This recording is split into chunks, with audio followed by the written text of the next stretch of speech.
El señor Otárola ha hecho públicas sus desavenencias con la señora Boluarte y está copando nuestra atención por eso. Tratemos de entender en qué cuadrante llega a ser tan importante que un ex primer ministro alejado materialmente del poder haga una declaración en la que describe sus desavenencias con la señora Boluarte y de inmediato pongamos todos la atención en él. Si hay una construcción que caracteriza el ciclo Boluarte, es, creo, el de la banalidad. Boluarte ha frivolizado todas las señales alrededor de lo que representa el ejercicio de la presidencia de la República. Es particularmente perverso el giro si tenemos en cuenta que el primer movimiento de su gobierno fue permitir, tolerar o no detener las 50 muertes que se provocaron con ocasión a la represión de las protestas que empezaron en diciembre del 22. Pero ahí en ese gabinete estaba el señor Otárola, era el ministro de Defensa. Luego pasó a ser premier, ahora ha salido del entorno del gobierno. Los rumores en los pasillos atribuyen a Otárola la revelación de la posesión de joyas, relojes, Rolex en la presidencia de la República. Una de las frases de esta última declaración que ha hecho se refiere, de hecho, a los roles y acusa a la propia señora Boluarte de sobreexhibirse con ellos. Luego acusa al señor Quero de encabezar una ofensiva mediática, declarativa, en contra de él y cierra la entrevista anunciando la futura soledad de la señora Boluarte. Claro, el ciclo del futuro de la señora Boluarte es menos que incierto. Tiene cargos penales en suspenso por las muertes con las que comenzó su gobierno, que estallarán en algún momento. Este régimen tiene un periodo fijo de caducidad. Este periodo termina en julio del próximo año. Son poco más de 12 meses para que la posibilidad de reacomodar las evidencias en contra de quien ahora ocupa la presidencia se presente, se pueda hacer actual.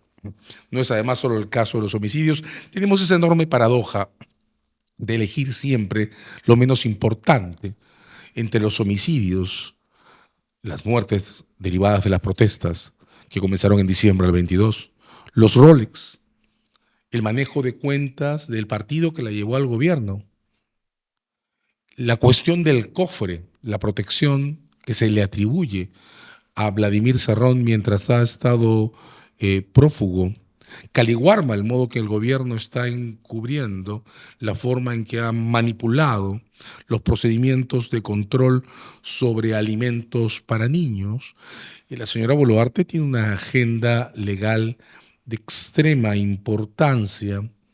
Cuando Tarola habla de su futura soledad, lo que debemos entender es el anuncio de su desprotección. La señora Boluarte no tiene, a pesar de los esfuerzos que su hermano viene haciendo por crear, uso comillas, una agrupación política, un futuro asegurado anclado en el sistema político. El pegamento que une a la coalición que protege su gobierno desde el Congreso no es sólido, no está basado en ideas, planes ni intereses comunes, sino en el único propósito de desmontar las reformas que se intentaron bien, mal, de manera incompleta, pero se intentaron desde diciembre del 2000 y han empezado a ser retiradas de la malla de reglas del Estado. Eso y controlar el proceso electoral. Una vez que este termine, abril, mayo del próximo año, esa coalición no va a existir. De hecho, conforme nos aproximamos a las elecciones, las grietas se muestran más fuertes. El problema de la señora Boluarte es entonces el futuro, pero que sea el señor Otárola quien lo anuncie cuando creo que es algo sabido para todos, merece una segunda reflexión. Y ahí la pregunta es cuál es el papel que el señor Otárola quiere jugar en las definiciones que vienen para el año que sigue. delator.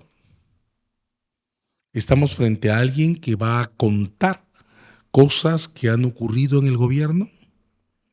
Ese sería un papel profundamente ambiguo porque insistimos en este espacio en remarcar que lo más importante y lo más grave que ha ocurrido en este ciclo son las muertes que siguieron a las protestas que comenzaron en diciembre del 22.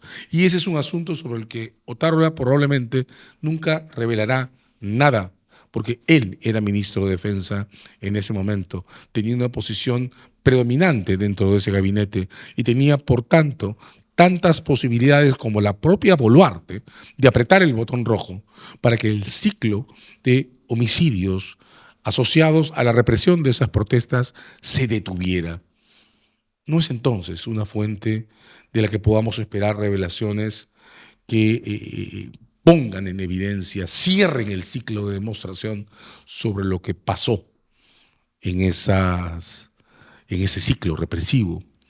Entonces, el alcance de revelaciones que Otárola puede entregarnos cubre los aspectos más frívolos de los casos legales de la señora Boluarte, los Rolex, las cirugías, su ausencia del gabinete, la denunciada, todavía no sabemos si se podrá probar, falsificación de su firma en por lo menos 3, es el número que está sobre la mesa, disposiciones adoptadas mientras ella estaba en reposo clínico.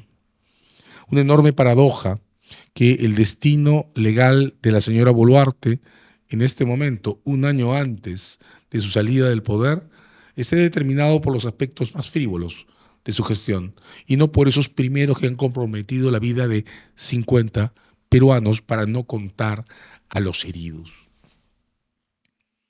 Pero estamos en una sociedad que, ante el vacío institucional que está comenzando a predominar, salvo algunas lagunas, le concede cada vez más un papel impresionante a los delatores. Es indiscutible, es cierto, está fuera de toda duda, que hay determinados espacios de lucha contra la criminalidad en las que los delatores son imprescindibles. Son imprescindibles, de hecho, en los casos sobre violaciones a los derechos humanos, las fosas de Cieneguilla, en las que se enterró a los desaparecidos de la Cantuta, no habrían sido encontradas por la revista Sí en su día, en los años 90, si no fuera porque alguien dentro de las propias fuerzas de seguridad delató la ubicación de ese cementerio clandestino. En los hornos, en los que se cremaron cadáveres en las épocas más duras de la guerra contra el terrorismo, no habrían sido puestos en evidencia sin delaciones. La lucha contra el narcotráfico, con todos los bemoles que encierra, se sostiene en delaciones. La cuestión está en que el delator perfecto es siempre invisible. Y nosotros, dándole la contra a este concepto que es fundamental, el delator debe ser invisible, hemos generado una enorme demanda de protagonismo progresivo que le dio primero a los delatores del caso Fujimori al principio del siglo el protagonismo que tuvieron, que le dio a las propias delaciones de Odebrecht una posición determinante en la construcción de los casos Odebrecht y que probablemente se haya instalado en nuestro sentido común con tanta intensidad que cada vez que vemos la posibilidad de una delación, volteamos la mirada y le prestamos absoluta atención. ¿Está el señor Otárola jugando el papel de un candidato a delaciones? ¿Y lo está haciendo con ocasión a los aspectos más frívolos del gobierno? ¿Es esa una carta de negociación? Delaciones. Las delaciones adquieren ese nivel de importancia cuando se descontrolan del eje principal que les da sentido. Y ese descontrol se produce por el exceso de visibilidad con el que premiamos a los delatores. El señor Villanueva en el caso de Patricia Benavides. El caso de la señora Benavides fue y debió seguir siendo claramente, de hecho, esta fue la razón por la que fue destituida, el caso de sus intervenciones a favor de su hermana, la jueza Benavides, que estaba siendo investigada y sigue enfrentando cargos por interferir con procesos judiciales sobre narcotráfico. Todo el posicionamiento, todo el despliegue de esa parte, la parte turbia de la gestión de Patricia Benavides, se organiza a partir de su intento por proteger a su hermana. Sin embargo, creamos una imagen en la que parecería que su destitución dependió del señor Villanueva, y eso no fue cierto. Cuando aparece un delator, lo empoderamos. ¿El señor Otárola está buscando esa posición? La presencia de delatores, insisto, es uno de los aspectos que revela el vacío de instituciones. Las investigaciones de la Fiscalía deberían ser más poderosas que los propios delatores, y los delatores deberían permanecer siempre en anonimato. Si respetáramos esa regla, no habría un asiento liberado ahora para quien nos cuente testimonialmente las historias sobre las frivolidades de la señora Boluarte, el asiento de las delaciones sobre el comportamiento de la señora Boluarte. Su gestión en este periodo debería estar reservado para que nos cuenten los detalles de la forma en que se toleraron las muertes impuestas a consecuencia de las protestas que comenzaron en diciembre del 22. Delatores. Otro asunto que empata en este mismo espacio en el que nuestros reflectores giran cada vez que encontramos una delación son las últimas revelaciones o comentarios alrededor de la señora Carelín López. Antes de ser suspendido el fiscal José Domingo Pérez por el señor Fernández Girí, que ocupa una posición muy importante en los órganos de control de las fiscalías, él denunció que la señora Carelín López había anunciado al fiscal Paucar, otro fiscal de otra oficina, tener grabaciones de conversaciones entre el señor Cristian Salas, abogado de Fuerza Popular, y el señor Fernández Girí.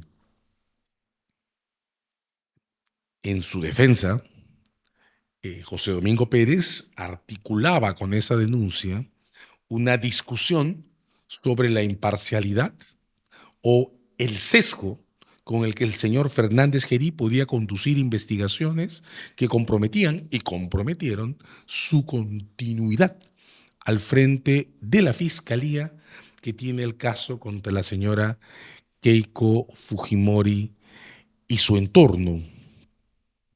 La señora Carelín López ha tenido o ha intentado tener el papel o la función de una delatora referida al periodo de gobierno de Martín Vizcarra.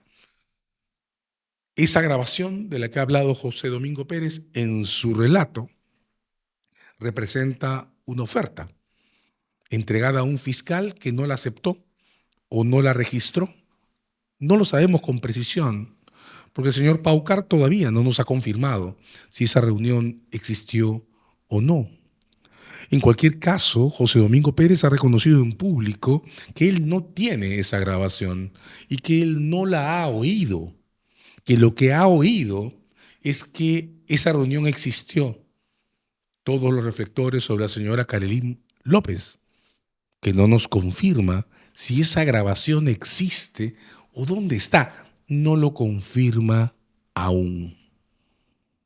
Todos los reflectores siempre sobre quien anuncia tener una delación que entregarnos.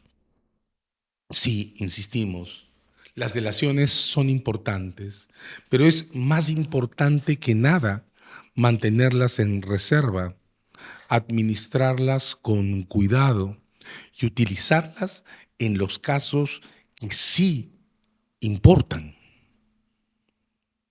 Lo repito, donde más espacio tienen ganadas las delaciones es en el pedazo del sistema penal, policía y fiscalía que trabajan en narcotráfico. El sistema sobre narcotráfico, no sin bemoles, es el que más eficientemente, por ejemplo, organiza verdaderas intervenciones en flagrancia, no de las que se nos ha venido hablando últimamente, sino verdaderas intervenciones en flagrancia, que se registran por su resultado, el hallazgo de droga que es traficada, que es intervenida, que es decomisada. Nunca se nos revela ni les pedimos a los agentes de policía o a los fiscales que revelen quién es el delator que les dijo dónde intervenir, en qué momento. El sistema funciona, repito, no sin bemoles, pero con un nivel de efectividad muy alto en intervenciones en flagrancia, sin ninguna dependencia de denuncias de particulares, porque los delatores no tienen espacios públicos en los que adquieran el control o el empoderamiento que solemos concederles. Tengamos cuidado con esas posiciones que se pretenden a sí mismas los factores que pueden determinar el destino de un caso legal. Tengamos más cuidado cuando nos sentimos tentados a seguir la pauta de quien se ofrece como posible delator, porque esto no se debe hacer en público, desconfiemos de los delatores. Los delatores pueden tener, para comenzar, son sujetos de interés, ¿verdad? Un delator es alguien que ha participado de una u otra manera en un crimen o en la misma escena de aquel a quien delata. De modo que no son factores de confianza pública, son de alguna manera el lado tenso, el lado gris, el lado turbio de las necesidades de una justicia penal que se tiene que alimentar de esos testimonios para poder representar, encontrar evidencias sobre escenarios, sobre crímenes que se cometen en lugares cerrados, clausurados. Pero los delatores pueden ser un factor de venganza. Los delatores pueden ser un factor que además distorsione el sentido objetivo en el que debe avanzar la justicia. Deberíamos cerrar la puerta a cualquier ofrecimiento que venga desde un delator que pide publicidad. ¿Las grabaciones de Karelyn López existen o no? Bueno, establezcamos si existen antes de avanzar para empoderar una posición que ha sido construida de ese interés. ¿Tiene el señor Otárola la historia que contarnos o no? Bueno, veamos cuáles son. Pero la primera condición, si el señor Otárola la quiere contar, cuál ha sido su trayectoria en este periodo, debe ser comenzar por el principio. ¿Qué ocurrió en el gobierno en diciembre del 22, cuando se organizaron o se dejaron perpetrar los crímenes que se cometieron en la represión de las movilizaciones que comenzaron en diciembre? Las cosas en orden. Este país se está desmembrando. Nuestras instituciones están quedando vacías de contenido. No comencemos a intentar reorganizarlo a partir de delaciones televisadas.